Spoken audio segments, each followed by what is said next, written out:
Hello दोस्तों। आज के वीडियो में हम एक्सेल का लुकअप फंक्शन सीखने वाले हैं। इसको हम प्रैक्टिकल एग्जांपल के साथ सीखेंगे।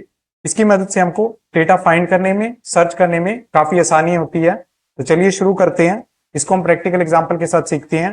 जैसे यहाँ पर हमारे पास एक प्रोडक्ट डिटेल टेबल है। इसके अंदर प्रोडक्ट आईडी लिखी है, प्रोडक्ट के नेम लिखे हैं, उनके ब्रांड लिखे हैं, उनके स्टॉक लिखे हैं और उनके प्राइस लिखे हुए हैं। और हमारा क्वेश्चन ये है कि अगर हमको प्रोडक्ट आईडी के बेस पर उसका प्राइस या स्टॉक फाइंड करना है तो वो हम कैसे करें। तो उसके लिए हम एक्सेल में लुकअप फंक्शन का यूज कर सकते हैं। तो हम सेल में टाइप करेंगे इक्वल टू लुकअप, फिर टैब की प्रेस करेंगे। तो यहां हम देख रहे हैं हमको दो सिंटेक्स मिल रहे हैं लुकअप के।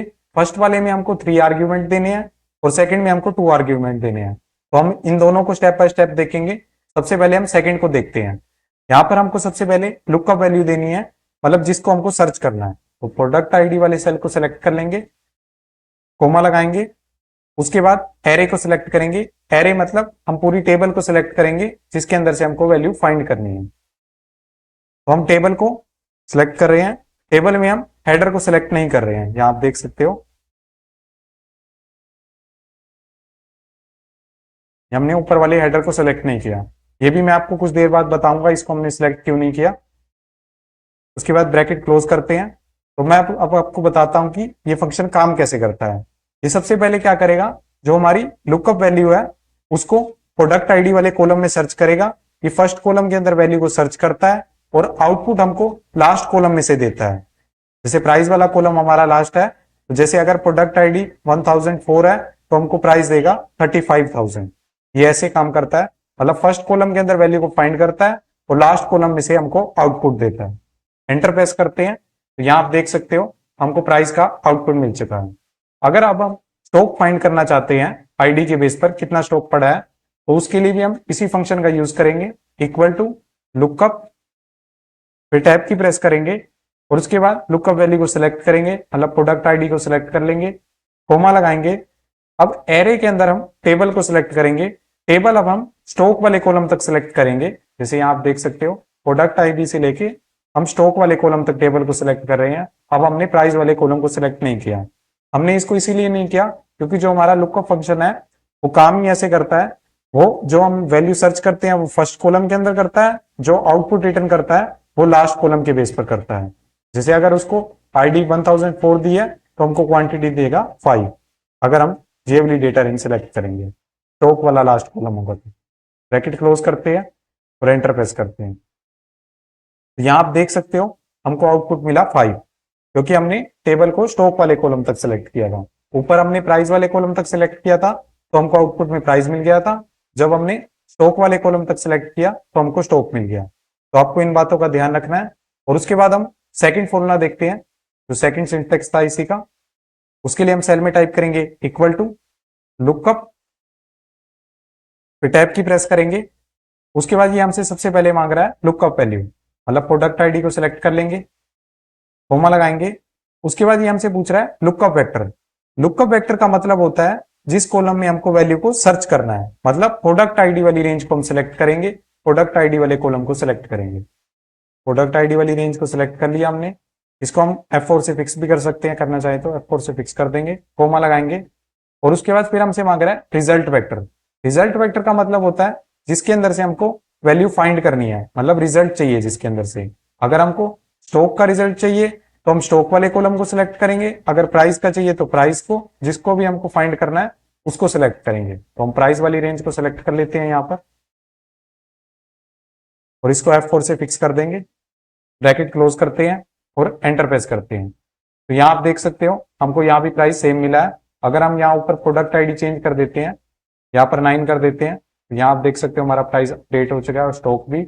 और इसमें भी अगर हम 9 करते हैं तो यहाँ भी हमारा प्राइस अपडेट हो जाएगा, यहाँ आप देख सकते हो। और उसके बाद सेम हम स्टॉक के लिए भी देख लेते हैं इक्वल टू लुकअप, फिर टैब की प्रेस करेंगे। उसके बाद लुकअप वैल्यू को सिलेक्ट करेंगे, प्रोडक्ट आईडी को सिलेक्ट कर लेंगे, कोमा लगाएंगे। लुकअप वेक्टर के अंदर हम प्रोडक्ट आईडी वाली रेंज को सिलेक्ट करेंगे, F4 से फिक्स कर लेंगे, कोमा लगाएंगे। और उसके बाद रिजल्ट वेक्टर के अंदर अब हम स्टॉक वाली रेंज को सिलेक्ट करेंगे, F4 से फिक्स कर लेंगे, ब्रैकेट क्लोज करेंगे, एंटर प्रेस करते हैं। तो यहाँ आप देख सकते हो हमको स्टॉक भी मिल रहा है प्रोडक्ट आईडी के बेस पर। और उसके बाद अब मैं आपको बताता हूं कि मैंने ये ऊपर प्रोडक्ट जो ऊपर हेडर थे उनको डेटा के अंदर सेलेक्ट क्यों नहीं किया। क्योंकि जब हम लुकअप फंक्शन का यूज करते हैं तो उसके लिए हमारे पास एक गोल्डन रूल होता है, जो हमारा डेटा है वो असेंडिंग ऑर्डर में सॉर्ट होना चाहिए। मतलब जो हमारे लुकअप वेक्टर होता है जिसके अंदर से हम वैल्यू को सर्च करते हैं, जैसे यहाँ पर हमारी प्रोडक्ट आईडी है, ये वाला जो कॉलम है हमारा वो असेंडिंग ऑर्डर में सॉर्ट होना चाहिए। जैसे एग्जांपल के लिए हमारे सबसे पहले छोटी वैल्यू, फिर उससे बड़ी वैल्यू, फिर उससे बड़ी वैल्यू, ऐसे सो ऑन। जैसे यहाँ आप देख सकते हो 1001, 2, 3, 4, 5, मतलब ये असेंडिंग ऑर्डर में सॉर्ट चल रहा है। अगर ये डेटा हमारा फर्स्ट कॉलम का सॉर्ट नहीं होगा तो हमको आउटपुट में रॉन्ग रिजल्ट मिल सकता है। इसीलिए हमने ऊपर हेडर वाले कॉलम को सिलेक्ट नहीं किया था, ताकि जो हमारा ऑर्डर है वो अनसॉर्ट ना हो। अगर आपके पास अनसॉर्ट डेटा है तो उस टाइम पे आप एक्सेल में वी लुकअप फंक्शन का यूज करोगे तो आपको आउटपुट सही मिलेगा। अगर आप अनसॉर्ट डेटा के अंदर लुकअप फंक्शन लगाओगे तो आपका आउटपुट रॉन्ग आ सकता है। और उसके बाद हम इसका सेकंड एग्जांपल देखते हैं। जैसे यहां पर हमारे पास डेटा हॉरिजॉन्टल में अरेंज है, वही सेम डेटा है, product ID, product name, brand, stock और प्राइस। बस यहाँ पर प्रोडक्ट आईडी है वो रो फॉर्म में लिखी हुई है, नेम भी रो फॉर्म में है, ब्रांड भी, स्टॉक भी और प्राइस भी। मतलब ये हॉरिजॉन्टली अरेंज है ये डेटा। तो इसके अंदर भी हम लुकअप फंक्शन का यूज कर सकते हैं। जैसे एग्जांपल के लिए इक्वल टू लुकअप, फिर टैब की प्रेस करेंगे, उसके बाद लुकअप वैल्यू को सिलेक्ट करेंगे। सेकंड वाला ही देख लेते हैं पहले। प्रोडक्ट आईडी को सिलेक्ट कर लेंगे, कोमा लगाएंगे और एरे को सिलेक्ट करेंगे। एरे में हम रो हेडर को सिलेक्ट नहीं करेंगे, सिर्फ टेबल को सिलेक्ट करेंगे। और लास्ट रो हमारी अब प्राइस वाली है तो हमको प्राइस मिलेगा। ब्रैकेट क्लोज कर देते हैं और एंटर प्रेस करते हैं, तो यहाँ आप देख सकते हो हमको प्राइस मिल चुका है। और अगर हम यहाँ पर अब सेम स्टॉक के लिए फाइंड करना चाहते हैं तो उसके लिए वही सेम हम इक्वल टू लुकअप,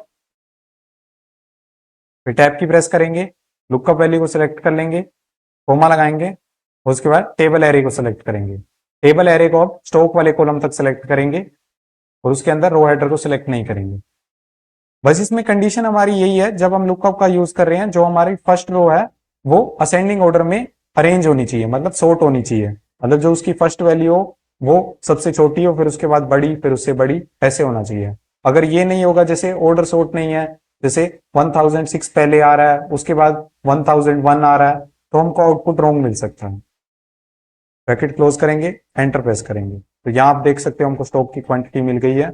और अब आप सेम वही हम सेकंड फॉर्मूला को भी अप्लाई करके देख सकते हैं। यहाँ पर इक्वल टू लुकअप, फिर टैब की प्रेस करेंगे, लुकअप वैल्यू को सिलेक्ट कर लेंगे, कोमा लगाएंगे और उसके बाद लुकअप वेक्टर को सिलेक्ट करेंगे, मतलब प्रोडक्ट आईडी वाले रो को सिलेक्ट कर लेंगे। इसको फिक्स करना चाहो तो कर सकते हैं F4 से, कोमा लगाएंगे और उसके बाद रिजल्ट वेक्टर को सिलेक्ट करेंगे। इसके अंदर अब हम ब्रांड को फाइंड करते हैं प्रोडक्ट आईडी के बेस पर, तो ब्रांड वाली रो को सिलेक्ट करेंगे, यहाँ पर हम F4 से फिक्स कर देंगे। तो यहाँ आप देख सकते हो इस फॉर्मूला में हमको काफी सिंपल समझ आ जाता है। जैसे सबसे पहले हमने लुकअप वैल्यू दी, उसके बाद लुकअप वेक्टर दिया, मतलब जिसके अंदर हमको वैल्यू सर्च करनी है, और लास्ट में हमने रिजल्ट वेक्टर दिया जिसके अंदर से हमको वैल्यू चाहिए। तो इन दोनों का आप आपकी नीड के अकॉर्डिंग यूज कर सकते हो, जब आपको जो सब फॉर्मूला यूज करना है वो आप कर सकते हैं। ब्रैकेट क्लोज करेंगे, एंटर प्रेस करते हैं। यहाँ आप देख सकते हो हमको प्रोडक्ट आईडी के बेस पर उसका ब्रांड मिल चुका है। अगर यहाँ पर हम आईडी चेंज करते हैं तो हमारी तीनों चीजें अपडेट हो जाएंगी। से यहाँ पर 10 कर देते हैं, तो यहाँ आप देख सकते हो हमारा प्राइस भी अपडेट हो गया, उसका स्टॉक भी और उसका ब्रांड भी। 10 के लिए आप देख भी सकते हो वही सेम है सब कुछ। उसके बाद इसका हम फाइनल रिकैप देखते हैं। आज के वीडियो में हमने सीखा लुकअप फंक्शन, जो हमको डेटा में से वैल्यू को फाइंड करने में काफी मदद करता है।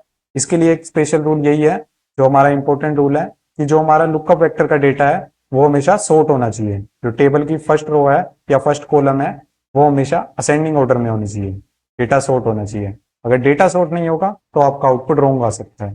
कुछ स्टूडेंट की यही मिस्टेक होती है, उनका डेटा सॉर्ट नहीं होता तभी उनको आउटपुट रॉन्ग मिलता है।